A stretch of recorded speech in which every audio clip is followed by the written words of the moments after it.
I am ready! GMA Weather, serbisyong totoo ng GMA News.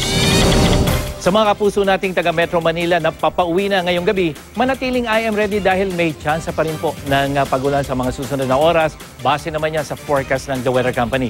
Bukas, uulanin muli ang Metro Manila. Mataas pong muli ang tsansa ng ulan mula hapon yan hanggang sa gabi.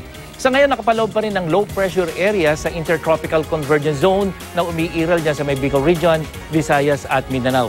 Huling namataan ang LPA 175 kilometers dyan sa may east-northeast ng Daet, Camarines Norte. Hindi po ito magiging bagyo, ayon naman yan sa pinakahuling weather wind map ng The Weather Company. Pero bukas, asahan ang ulan sa eastern section ng Luzon sa umaga at sa hapon, uulanin na rin ang northern at central section. Buong Visayas at Mindanao naman ang may tsansa ng ulan sa maghapon yan. Mang Tani, nag-post po si Noel Punsalan sa magtanong kay Mang Tani itong kanyang tanong.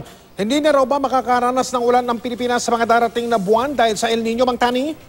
Mike, Noel, kahit may El Nino, uulanin pa rin ang bansa. Pero sa outlook ng pag-asa, mas mababa kaysa normal ang dami ng ulan sa maraming lugar. Yan ay sa loob ng dalawang magkasunod na buwan, kasama na nga rito ang Metro Manila. Magkaka-dry spell din sa 21 probinsya, habang 5 probinsya naman sa Luzon at 1 probinsya dyan sa Visayas ang may drought o 5 magkakasunod na buwan na kulang sa ulan.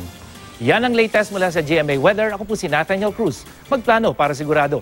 I am ready. Serbisyong totoo ng GMA News.